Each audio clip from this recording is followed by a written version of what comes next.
What's up, Techno fam? Chana D, your Techno Dad here, and in today's video, we're going to be talking about running Dirac Live on the Pioneer LX505, and I would imagine this is kind of the same on the Onkyo RZ50 since they're made by the same company and they just implemented Dirac Live for all of their AV receivers. Anyway, we're going to check it out right after the jump.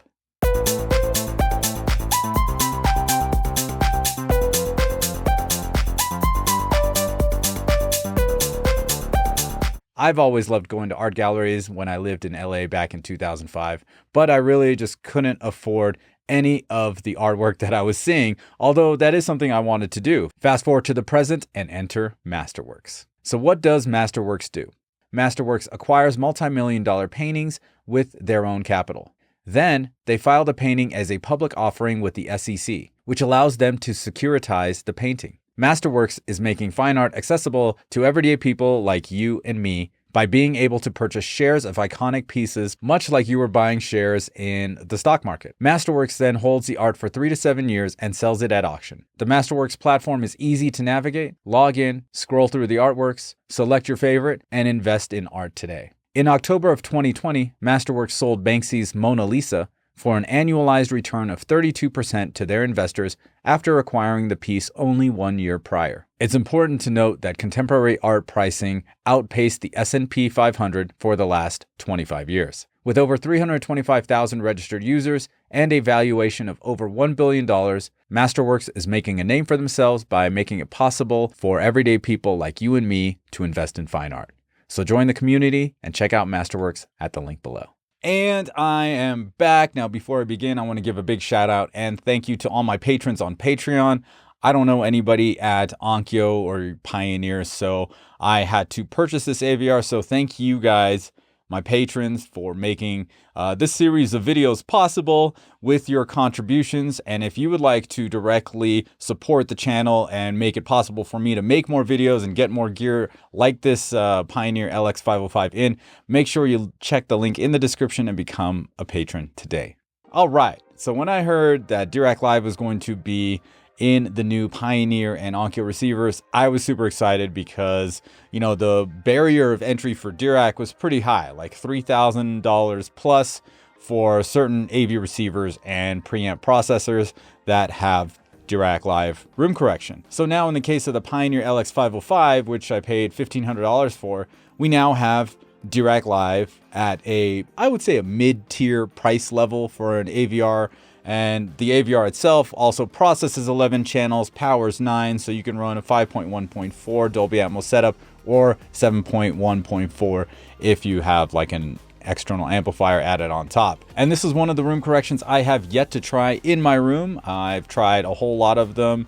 There's the Accu EQ, there's Sony's, I don't even know what it's called, Odyssey from Denon and Marantz, of course. And I've also had Anthem room correction because I still have an Anthem MRX 720. So I'm really excited to try Dirac Live in my space. I've heard it at, shows plenty of times, but, until you get something in your space and it's working with your equipment, day in and day out, it's totally different. Now you can do this in one of two ways. You can get the Pioneer remote app for your cell phone, or you can go to Dirac and download the app for your laptop, which is what I decided to do. I'm not a huge fan of like phone apps. One thing that you can do with the phone app that you can't do with the desktop app, and that is a 3 placement measurement. The minimum on the desktop one is a 9 placement measurement or 9 microphone measurement, whatever you want to call it. So you can do a faster one with a 3 placement measurement with the phone app. So if that's what you want to do, hey, cool, go that route.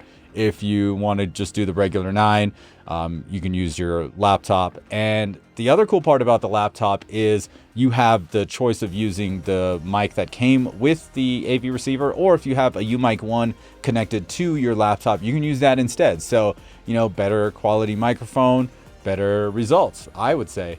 Anyway, I didn't use my UMic 1. I wanted to just kind of do this as if anybody was just buying this thing and setting it up. So I used the microphone supplied with the LX505 along with the Dirac app on the desktop. Now I just went to their site and got the newest one. I think it's number 3, and I didn't sign up for an account or anything. I just downloaded it and turned it on, and it saw the LX505 right away. So I just clicked on it, and now you are connected with the app to the AV receiver, and this is how you start running the room correction. Now, running the measurements on Dirac is actually pretty straightforward. There's nothing really, complicated about it. If you've done one before, it's pretty much the same thing. Yes, the position of the microphone is different, and that was a little kind of tough to try and get that box in the right spots, but I felt like I accomplished that.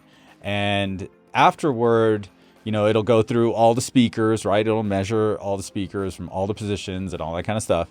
And then we get to this screen where you can actually change, if you like. You can change the house curve. And for me, in this situation, I decided to just leave it alone, because I'm not the type that really wants to dive in and tinker and move this and move that. So I wanted to see what kind of result I would get after just leaving it alone. So I had it loaded and save it into slot number 1. It looks like you get 3 slots, but I will tell you this: when I put on 300 and Midway and Mission Impossible Fallout, those are like the first 3 movies I went and checked out. Also tossed in, the beginning scene in A Quiet Place because of the bass. And one of the things I notice all the time after I run Odyssey, I got to go back in, I got to bump up the subwoofer, I got to check the crossovers and make sure they're like correct, and I don't have to do any of that at all with Dirac Live, and it sounded so good. Like, wow. If you guys are looking for an AVR that will correct your room in a way that you've never heard before, obviously the best would be like manual, but you need a lot to do that. You need a UMic 1, you need REW, and somebody like my boy Joe and Tell to come in and just do it for you. That's just the best way to do it. That I would say, yeah, that's better than Dirac Live. But as far as automatic room calibration is concerned, Dirac Live takes the cake over all the ones that are, normally priced. We're not talking about anything Trinov or Storm Audio. Those are like, astronomically priced for those people that can afford it. Hey, more power to you. And they have something different. But Dirac Live coming in at $1,500 for an AV receiver like this, yeah, this is fantastic. Anyway, I have a hodgepodge of speakers right now. I got Martin Logan Electrostat speakers as my mains. I got a Polk Audio Center, Polk Audio Surrounds, and then Focal for my height channels. I'm actually waiting on a new Focal 5.0, which should be here sometime this week, and I'm excited for that. But I wanted to see how Dirac would do with this hodgepodge speaker setup, and I was actually very surprised. They kind of turned my speakers into one cohesive unit, which I was kind of blown away about. And first, when I was using the Pioneer, I wasn't too hot on like what it was doing with 5.1 from like a DirecTV box or like Hulu or whatever, Hulu app off of the Roku Ultra. I wasn't too impressed with that. But once I ran Dirac Live, like, yeah, like I'm liking it. It's doing a good job. I gotta say, I've been recommending the Denon X3600H and 3700H for quite some time now, and I think I'm gonna have to swap it with the Pioneer LX505. Now, I can't really fully speak to the Onkyo RZ50, which should give you kind of the same experience. I think it's $100 less, but definitely with this Pioneer, yeah, I have a few gripes about it. Like the font when you hit info. Like, I mean, come on, Pioneer. What is this, 1995? It's 2022. Let's go. Get that font, update it. It's gotta be super easy. Anyway, hands down, Dirac Live much better than Odyssey as far as auto room calibration. Yes, if you have the new Odyssey Mult X or Multi QX, which you have to pay an extra $200 for. And again, you need like a UMic 1, that's more money, and then REW, and then you got to either learn how to do manual calibration or you pay somebody to do it. So yeah, if you're looking for just a, do this, do that, follow the instructions on the app and, be done with it, I would definitely recommend the Pioneer over the Denon now. And I think this is something that, a lot of AVR manufacturers should do. They should get out of their own way. Like Yamaha, scrap that YPOW, put Dirac in there. Like that's, I mean, a lot of people that have Yamahas just literally run their own like calibration, their manual calibration, because YPOW is just not as good. And that's just the way it is. And I wish a lot of other AVR manufacturers would just, you know, stop resting on their laurels or stop with this ego trip. Like, oh no, we can do it better. You know, Samsung does it all the time. Oh, we don't want Dolby Vision. No, we can do it better. We're going to make HDR10 Plus. Yeah, how's that going for you, Samsung? Yeah, you know, I love Denon Marant's products. They're great. But even there, you know, they could just drop Odyssey. Whoops. They could just drop Odyssey altogether and run Dirac and get a better, you know, end result. But, you know, that's I'm just thinking about it from a consumer standpoint. Like, yeah, I'm sure it's a lot harder to implement Dirac Live and all these different models of receivers.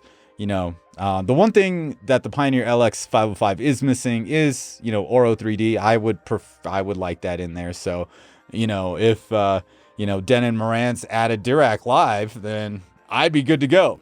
Now, of course, I did have Joe's Magic Bean settings. You know, he worked on the manual calibration for about 4 hours. And, you know, it sounds good. It's a little bit better than Dirac Live. And I think that has to do with the, you know, the subwoofer, the bass, but the clarity, the channel separation, everything was there. But again, manual calibration takes a long time. If you want to do room correction, that's just kind of like a set it and forget it, Ron Popeil style, you know, yeah, I would highly recommend getting Dirac Live in your system from whichever avenue you want to go. You want to go Pioneer LX505, you want to go Onkyo RZ50, or if you want to step it up to something bigger like, you know, NAD T778, or even something from Audio Control like their XR AVR series, or their pre-pros like their, you know, X9 or whatever, if you have that kind of dough. I would highly recommend getting Dirac Live in your system. Now, if you already have a Denon or Marantz, or you already have something expensive, yeah, I get it. It's, you know, swapping out an AVR is not an easy thing, especially since some of them just, you know, have all these, you know, inflated prices and, you know, not giving you as many features as the other, you know, competition. So there's also that in play there. But I am super excited about Dirac Live, and I can't wait to watch more movies with the Pioneer LX505 and redo this whole thing when my new Focal setup comes in, and I will have all 10 speakers that are timbre matched. They have the same, you know, driver composition. They have the same tweeter composition. Everything is going to be the same. So I'm going to run Dirac Live again. Oh yeah, that's right. I got a Marantz Pre-Pro that just came in as well. So I see a lot of room calibration in my future in the next couple of weeks. Now, don't forget to check out links in the description. And of course, don't forget to subscribe up and hit the bell so you know when the next videos are released. My name is Chana, and I will see you in the next one. Peace.